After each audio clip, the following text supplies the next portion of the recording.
Miss எனக்கு ஒரு டவுட்டுங்க miss. என்னடா? மேம் இங்கிலீஷ்ல இந்த சைலண்ட் லெட்டர்னு ஒன்னு இருக்குல்ல.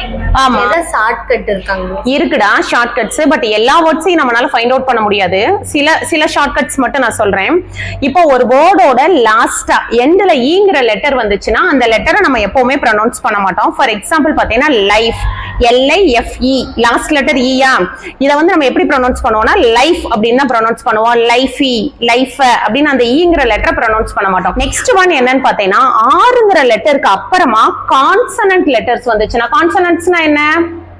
AEIOUங்கிறது வவல்ஸ். அது தவிர இருக்கக்கூடிய எல்லா லெட்டர்ஸையும் நம்ம கான்சனன்ட்ஸ் சொல்லுவோம். இப்ப கான்சனன்ட்ஸ் வந்துச்சுன்னா நம்ம ஆறுங்கிற லெட்டரை ப்ரொனவுன்ஸ் பண்ண மாட்டோம். ஃபார் எக்ஸாம்பிள் பாத்தீங்கன்னா Thursday, அதுல ஆறுங்கிற லெட்டர் ப்ரொனவுன்ஸ் பண்ண மாட்டோம். இதே ஆறுங்கிற லெட்டருக்கு அப்புறமா வவல் லெட்டர் வந்துச்சுன்னா நம்ம கண்டிப்பா ப்ரொனவுன்ஸ் பண்ணுவோம். Red, create. கேக்கு அப்புறமா என் அப்படியே கண்டினியூஸா வந்துச்சுன்னா கண்டிப்பா அந்த கே வந்து அந்த இடத்துல சைலண்ட் ஆயிரும். நைட், KNIGHT நைட்ல கே வந்து சைலண்ட் ஆயிரும். அது மாதிரி நாட், KNOT நாட் அப்படிங்கிறதுல நம்மளுக்கு கே சைலண்ட் ஆயிரும். Which is the silent letter in these words? Comment your answers below.